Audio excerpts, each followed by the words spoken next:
ಪ್ರಿಯ ವೀಕ್ಷಕರೇ ನಮಸ್ಕಾರ.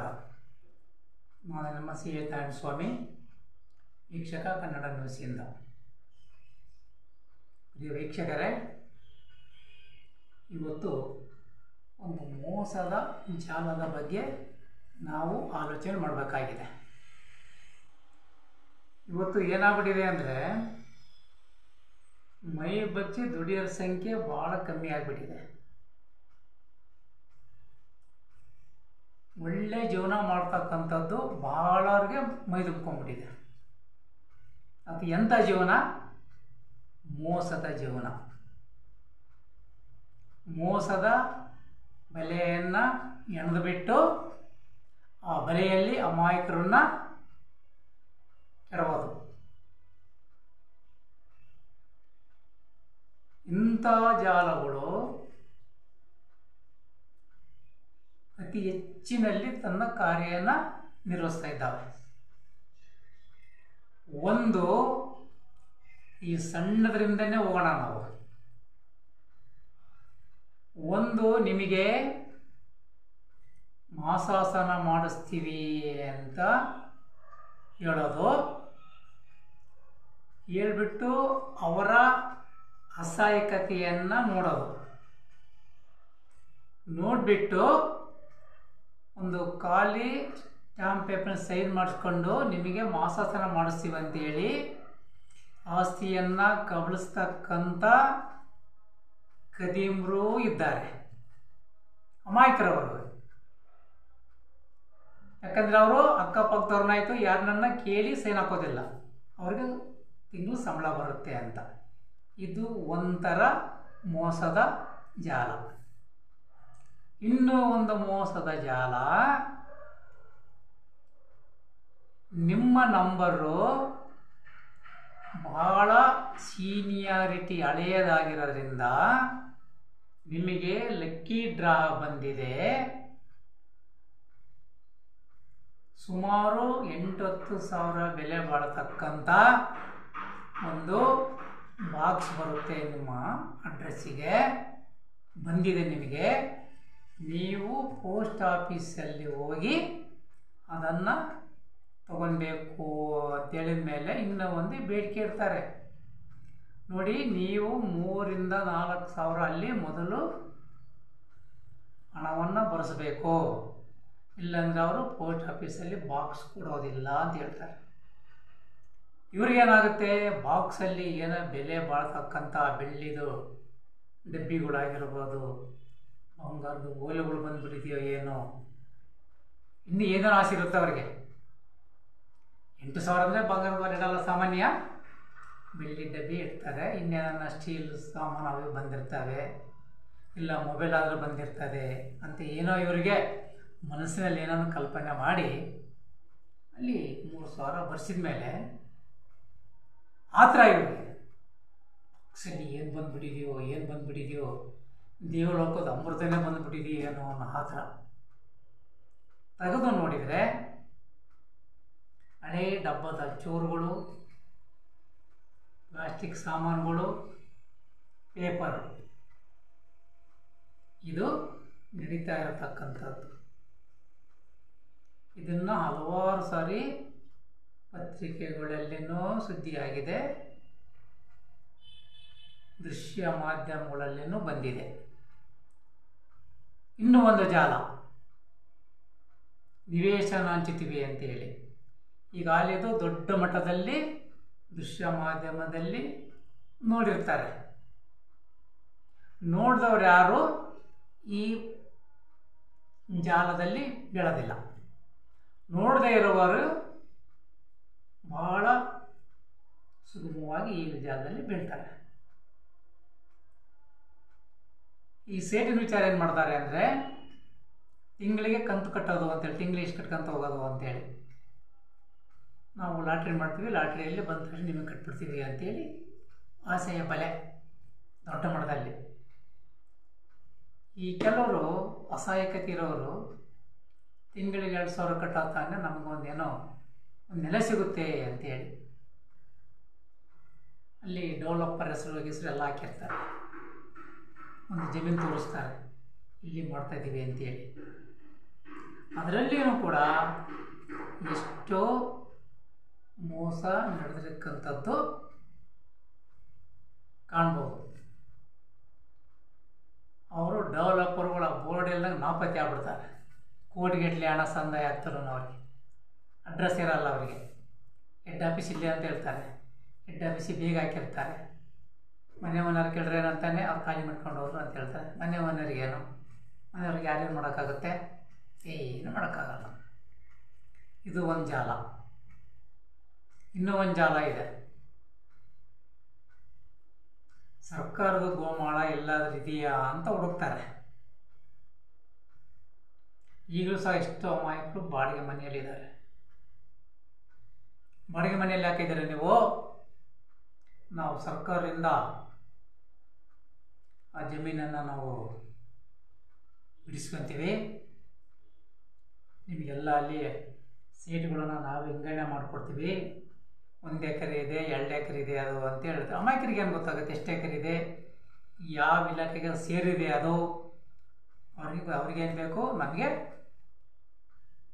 ನಿವೇಶನ ಸಿಗುತ್ತೆ ಅಂತ ಆಸೆಯಿಂದ ಅವರಲ್ಲಿ ಎಷ್ಟು ಸಾಧ್ಯನಷ್ಟು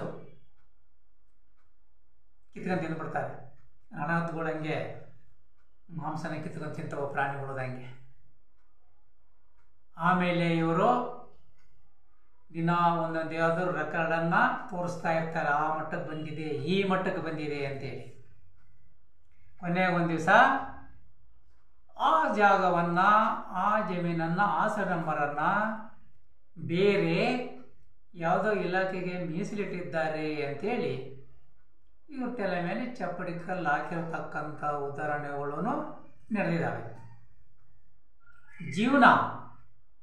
ಜೀವನ ಮಾಡಬೇಕಷ್ಟೇ. ಇನ್ನು ಕೆಲವರು ಕದಿಮರು ಏನು ಮಾಡ್ತಾರಂದರೆ, ಅಮಾಯಕರು ಯಾರನ್ನ ಮನೆ ಕಟ್ಟೋರಿರ್ಬೋದು, ಸೈಟ್ ಖರೀದಿ ಮಾಡಿರ್ಬೋದು, ಇಲ್ಲ ಮನೆ ಕಟ್ಟೋರದ್ದೇ ಜಾಸ್ತಿ ಇವರಿಗೆ ಹಬ್ಬದೂಟ. ಅವರು ಸೈಟ್ ತಕ್ಕೊಂಡು ಮನೆಯನ್ನು ಆಯಾ ತೆಗಿಬೋದು ಅಥವಾ ಬೇಸ್ಮೆಂಟ್ ಮಾಡ್ಬೋದು, ಅಲ್ಲೇ ತನಕ ನಿದ್ದುಬಿಟ್ಟು ಇಲ್ಲೇನಿದು ಸರ್ಕಾರಿ ಜಾಗ, ಇಲ್ಲಿ ಮನೆ ಕಟ್ಕೊಡ್ತೀನು ಅಂತೇಳಿ ಧಮಕಿ ಆಗ್ತಕ್ಕಂಥ ಕದಿಮರು ಹೋದಾರೆ ಇವತ್ತು. ಇದು ನಡೆದಿರೋದು ಸತ್ಯ ಘಟನೆ. ಇದು ನೋಡಿ, ಯಾವುದೇ ಒಂದು ಸೈಟ್ ತೊಗೊಂಡ್ಮೇಲೆ ಆ ಸೈಟಿನ ಬಂದಿರತಕ್ಕಂಥ ಜಾಗ ಅದು ಅವ್ರಿಗೆ ಸೇರ್ತಕ್ಕಂಥದ್ದು ಅಂತ ಇದೆ, ಅದು ಕಾನೂನಲ್ಲಿ ಇದೆ. ಮುಂದಿನ ದಿನಗಳಲ್ಲಿ ಅವರ ಹೆಸರಿಗೆ ಖಾತೆ ಮಾಡಿ ನಗರಸಭೆ ಅವರಿಗೆ ಕಂದಾಯ ಫಿಕ್ಸ್ ಮಾಡ್ತಾರೆ. ಇಂಥದ್ದು ಒಂದು ಜಾಲ ಇದೆ. ಯಾವುದು? ಮಾಹಿತಿ ಹಕ್ಕು. ಇದು ಮಾಹಿತಿ ಹಕ್ಕು ಅನ್ನೋದಕ್ಕಿಂತ ಮನಿ ಮಾಡುವ ಹಕ್ಕು ಅಂತ ಹೇಳ್ಬೋದು. ಕೆಲವರು ಮಾಹಿತಿ ಹಕ್ಕು ಹಾಕೋರು ಪ್ರಾಮಾಣಿಕವಾಗಿ ಸತ್ಯಾಸತ್ಯ ಏನಿದೆ ಅಂತ ಬಯಲಿಗಳಿದ್ದಾರೆ. ಇನ್ನು ಕೆಲವರು ಮಾಹಿತಿ ಹಾಕಿ ಸಂಸಾರನ ನಡೆಸ್ತಕ್ಕಂಥ ಕೆಲಸನ ಮಾಡ್ತಿದ್ದಾರೆ, ಅವರಿಂದ ದರೋಡೆ, ಅಮಾಯಕರಿಂದ. ಇದು ಒಂದು ಜಾಲ ಇದೆ. ಇನ್ನು ನಾನು ಒಬ್ಬ ಸಂಘಟನೆಯ ಮುಖಂಡ ಅಂತ ಹಿಂಗೆ ಭುಜ ಕುಣಿಸ್ತಾ ಟೋಪಿ ಆಗ್ತಕ್ಕಂಥವ್ರು ಇದ್ದಾರೆ. ಈಗಾಗಲೇ ಒಂದು 52 ಜನ ಮೋಸವಾಗಿರ್ತಕ್ಕಂಥವ್ರು ಇದ್ದಾರೆ. ಅವರಿಗೆ ಕೋರ್ಟಿಂದ, ಬೆಂಗಳೂರು ಹೈಕೋರ್ಟಿಂದ ಆರ್ಡರ್ ಮಾಡಿಸ್ಕೊಂಡ್ಬಂದ್ಬಿಟ್ಟು ಒಂದು ಜಮೀನಿಯನ್ನು ನಾನು ತಗೊಂಡ್ಬಿಟ್ಟು ನಿಮ್ಮ 50ರಿಂದ 52 ಜನಕ್ಕೆ ನಿವೇಶನಗಳನ್ನು ಹಂಚುತ್ತೀನಿ ಅಂತೇಳಿ ಅವರ ಹತ್ರ 10,000 15,000 ಕೊಟ್ಟಿರ್ತಕ್ಕಂಥವ್ರು ಇದ್ದಾರೆ. ಮಂಗಳಮುಖಿಯರು ಸಹ ಅಲ್ಲಿ ಮೋಸವಾಗಿದ್ದಾರೆ. ಕೊನೆಗೆ ಅದು ಇಲ್ಲಿವರೆಗೂ ಸೈಟು ಇಲ್ಲ, ಜಮೀನು ಇಲ್ಲ. ಅದರಲ್ಲಿ ಎಷ್ಟೋ ಜನ ಸ್ವರ್ಗ ಸೇರ್ಕೊಂಡ್ರು, ನರಕ ಸೇರ್ಕೊಂಡ್ರು ಗೊತ್ತಿಲ್ಲ. ಬರೀ ಹೆಣ್ಣು ಮಕ್ಕಳೇ ಇಲ್ಲಿ ಹಳ್ಳಕ್ಕೆ ಬಿದ್ದಿರೋದು. ಇಂಥ ಮೋಸ ಮಾಡ್ತಕ್ಕಂಥವ್ರು ಅದಾರೆ. ಯಾಕಂದರೆ ಇದು ಹಣ ಕೊಟ್ಟಿರೋರು ದೂರು ನೀಡೋಕ್ಕೂ ಬರೋದಿಲ್ಲ. ಪೊಲೀಸ್ ಸ್ಟೇಷನಲ್ಲಿ, ಕೋರ್ಟ್ನಲ್ಲಿ ಕೇಸ್ ಹಾಕೋಕ್ಕೂ ಬರೋದಿಲ್ಲ. ಯಾಕೆ ಅಂದರೆ ಇವರು ಅವನಿಗೆ ಹಣ ಚೆಕ್ಕಿನ ರೂಪಲ್ಲಿ ಏನನ್ನ ಕೊಟ್ಟಿದ್ರೆ ಇವರಿಗೆ ನ್ಯಾಯ ಸಿಗ್ತಾ ಇತ್ತು. ಇಲ್ಲ ಅವಂತಾಗೇನಾದ್ರೂ ಒಂದು ಚಾಪ ಕಾಗದದಲ್ಲಿ ನಾನು ನಿಮ್ಮಲ್ಲಿ ನಿವೇಶನ ಹಂಚುವ ಸಲುವಾಗಿ ಇಷ್ಟು ಹಣವನ್ನು ಪಡೆದಿರುತ್ತೇನೆ ಅಂತ ಒಂದು ಬರಣಿಗೆ ತಗೊಂಡಿದ್ರೆ ಅವನು ಅವನ ಆಸ್ತಿನ ಮಾರಿ ಆದ್ರೂ ಇವರಿಗೆ ಅವ್ರ ಹಣನ ಮರುಪಾವತಿ ಮಾಡ್ತಾ ಇದ್ದ. ಏನಿಲ್ಲ ಅಂದಮೇಲೆ ಇವರು ಹೋದರು ಗಾಳಿಗೆ.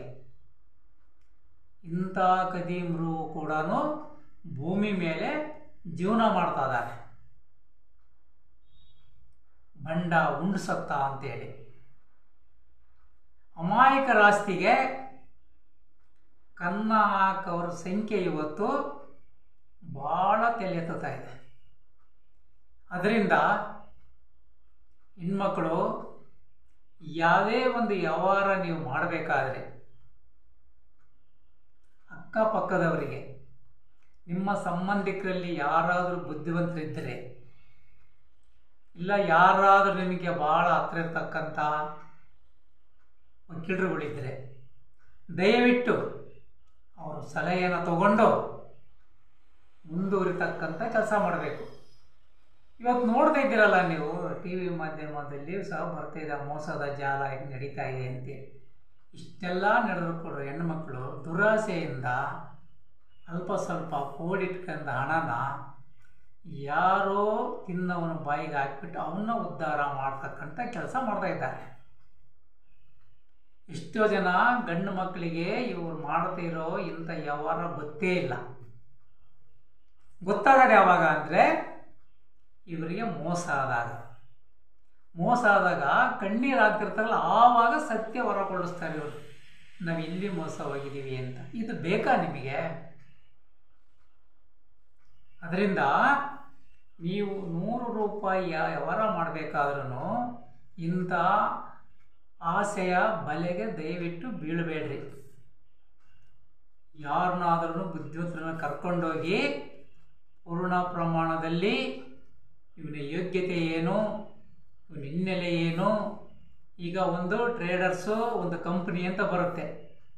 ಆ ಕಂಪ್ನಿ ಎಲ್ಲೆಲ್ಲಿ ತನ್ನ ಶಾಖೆಗಳನ್ನು ತೆರ್ಕೊಂಡಿದೆ, ಆ ಶಾಖೆಯ ಮುಖ್ಯಸ್ಥ ಯಾರು, ಅವನ ಹಿನ್ನೆಲೆ ಏನು ಅಂತ ತಿಳ್ಕೊಂಡ್ರೆ ನಿಮ್ಮ ಹಣಕ್ಕೆ ಅಲ್ಪ ಸ್ವಲ್ಪನಾದ್ರೂ ಬೆಲೆ ಸಿಗುತ್ತೆ. ಇಲ್ಲಾಂದರೆ ನೀವು ಈಗ ಏನು ಬರ್ತಿದೆ 2,000 ಅದನ್ನು ಜೋಪಾನವಾಗಿ ನಿಮ್ಮ ಕುಟುಂಬದ ನಿರ್ವಹಣೆಗೆ ಉಪಯೋಗಿಸ್ಕೊಳ್ಳಿ. ಆಸೆಯ ಬೆಲೆಗೆ ಬಿದ್ದು ನನ್ನ ಮನೆಗೆ ಫ್ರಿಜ್ ಬೇಕು, ನನ್ನ ಮನೆಗೆ ವಾಷಿಂಗ್ ಮಿಷಿನ್ ಬೇಕು, ನನ್ನ ಮನೆಗೆ ಅದು ಬೇಕು ಇದು ಬೇಕು ಅಂತೇಳಿ ದೋಚ್ಕೊಂಡು ಹೋಗೋರಿಗೆ ಅನುಕೂಲ ಮಾಡಿಕೊಡ್ಬೇಡಿ. ಹೆಣ್ಮಕ್ಕಳು ಭಾಳ ಬೇಗ ಮೋಸ ಹೋಗ್ಬಿಡ್ತಾರೆ. ಅದರಿಂದ ನಾನು ಹೆಣ್ಮಕ್ಕಳಲ್ಲಿ ಕೇಳ್ಕೊಳ್ಳೋದಿಷ್ಟೇ, ನೀವು ಯಾವುದೇ ಕಂಪನಿ ಆಯಿತು ಟ್ರೇಡರ್ಸ್ ಆಯಿತು ನಿಮ್ಮ ಊರುಗಳಲ್ಲಿ ನಾವು ಕಡಿಮೆ ಬೆಲೆ ವಸ್ತುಗಳನ್ನು ಕೊಡ್ತೀವಿ ಅಂದರೆ ಪೂರ್ಣ ಪ್ರಮಾಣದಲ್ಲಿ ಯೋಚನೆ ಮಾಡಿ ಅವರೇನು ಎತ್ತ ಅಂತೇಳಿ ತಿಳ್ಕೊಂಡು ಯಾವುದೇ ವಸ್ತುವನ್ನು ಗುರುತು ಪರಿಚಯ ಇಲ್ಲದತ್ತಾಗೆ ನೀವು ಯಾವತ್ತೂ ಖರೀದಿ ಮಾಡಬೇಡಿ. ನಿಮಗೆ ಗೊತ್ತಿರ್ತಕ್ಕಂಥ ಅಂಗಡಿಗಳಿದ್ದಾವೆ, ಹಳೇ ಅಂಗಡಿಗಳಿರ್ತಾವಲ್ಲ, ಅಂಥ ಅಂಗಡಿಗಳಲ್ಲಿ ನೀವು ಖರೀದಿ ಮಾಡಿದ್ದೇ ಆದರೆ ನಿಮ್ಮ ಹಣಕ್ಕೆ ಒಂದು ಒಳ್ಳೆ ಬೆಲೆ ಸಿಗುತ್ತೆ. ಅದರಿಂದ ಇನ್ನು ಮುಂದೆ ಆದರೂ ನೀವು ಯಾವುದೇ ಆಸೆಯ ಬೆಲೆಗೆ ಬೀಳದಂಗೆ ಭಾಳ ಎಚ್ಚರಿಕೆಯಿಂದ ನಿಮ್ಮ ಹಣವನ್ನು ಖರ್ಚು ಮಾಡಬೇಕಾಗಿದೆ. ಇನ್ನು ಮುಂದೆ ಆದರೂ ನೀವು ಬುದ್ಧಿವಂತರಾಗ್ತೀರಾ ಅಂತೇಳಿ ನಮ್ಮ ವೀಕ್ಷಕ ಕನ್ನಡ ನ್ಯೂಸು ನಿಮಗೆ ನಿಮ್ಮ ಗಮನಕ್ಕೆ ತರ್ತಾ ಇದೆ.